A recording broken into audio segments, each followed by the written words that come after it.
رمضان المبارک کے جب بھی خوبصورت لمحات آتے تو نبی کریم صلی اللہ علیہ وآلہ وسلم کی زندگی کا رنگ ہی بدل جایا کرتا، کیونکہ یہ مہینہ آپ صلی اللہ علیہ وآلہ وسلم کے لیے اللہ اور اس کی مخلوق کے اور زیادہ قریب ہونے کا مہینہ ہوا کرتا تھا۔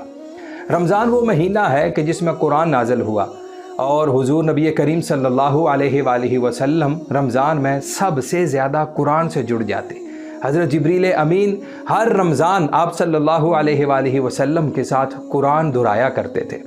رمضان میں آپ صلی اللہ علیہ وآلہ وسلم کی عبادات اور بڑھ جایا کرتی، راتیں جاگنے میں گزرتی، سجدے لمبے ہو جاتے اور آنسو اللہ کے حضور دل کی باتیں رکھ دیتے، اور بالخصوص جب رمضان کا آخری عشرہ آتا تو حضور دنیا سے کنارہ کش ہو جایا کرتے، کمر کس لیتے، راتوں کو جاگتے اور اپنے گھر والوں کو بھی جگاتے۔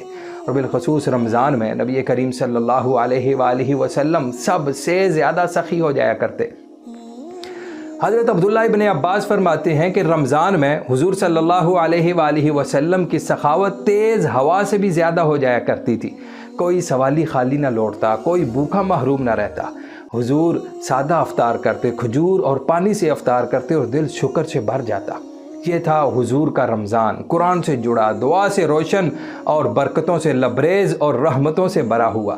اور یہ رمضان ہمیں بھی دعوت دیتا ہے کہ ہم بھی اللہ کے بھی قریب ہوں اور اللہ کے بندوں کے بھی قریب ہوں۔